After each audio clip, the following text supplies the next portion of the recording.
Ben, bonjour, aujourd'hui je vais vous lire Martine et son ami le moineau.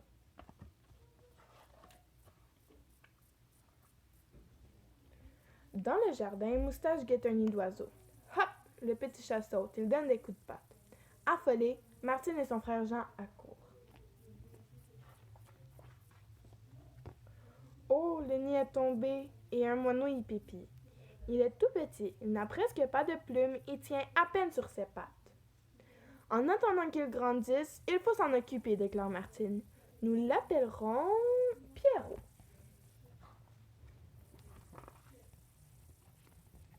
Malheureusement, un oisillon n'est pas facile à nourrir.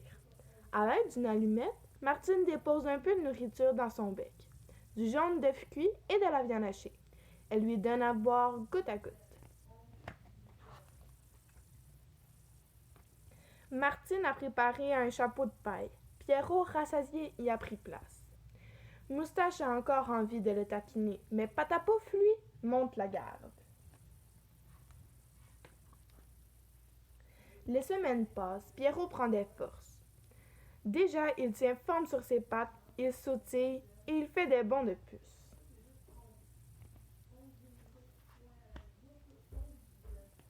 Un jour, il s'enfuit même dans le poulailler par la porte ouverte. Quel tapage parmi la volaille! Que vient faire ici ce minuscule volatile? Semblent dire les poules. Le coq s'en vient vite chasser l'intrus. Chacun son terrain. Pierrot devient de plus en plus espiègle. Fier de sa liberté, il agace même le canari. « Arrêtez de vous disputer, » dit Martine.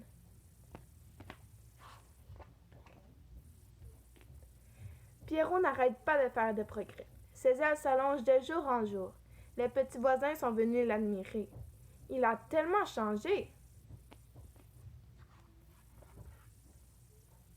Pierrot ne tient plus en place. Il n'est pas farouche. Il vole sous la table, les chaises et dans le hall. On le croit à la cuisine? Il est dans la salle de bain. Non! Sous la table de la salle à manger.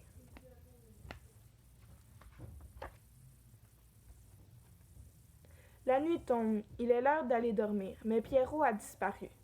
Jean et Martine le cherchent dans le jardin. Ils sont inquiets. Comment trouver le sommeil si Pierrot est tout seul dehors?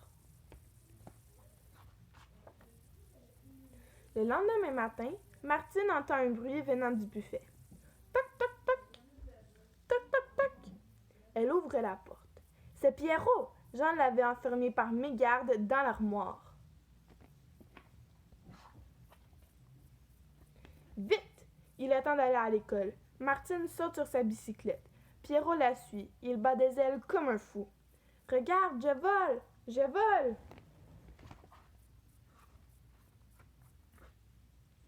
À l'école, comme il fait beau, les fenêtres et les portes sont ouvertes. Soudain, une élève crie effrayée. « Mademoiselle, il y a un oiseau dans la classe! »« Un oiseau? D'où vient-il? » C'est Pierrot, mon moineau. Il m'a suivi, je n'ai pas pu l'en empêcher, s'excuse Martine. L'institutrice fait sortir l'oiseau et ferme la fenêtre. Pierrot est grand maintenant. Un moineau, ça doit vivre dans la nature, Martine. Pendant la leçon de dessin, Martine réfléchit. La maîtresse a raison. Il vaut mieux que Pierrot apprenne à se débrouiller tout seul. Il a droit à sa liberté. Depuis ce jour-là, Pierrot vit comme un grand. Il voltige dans le jardin, picore des graines, boit à la fontaine. Martine est fière de lui. Pierrot est devenu un moineau pour de bon. Bye bye!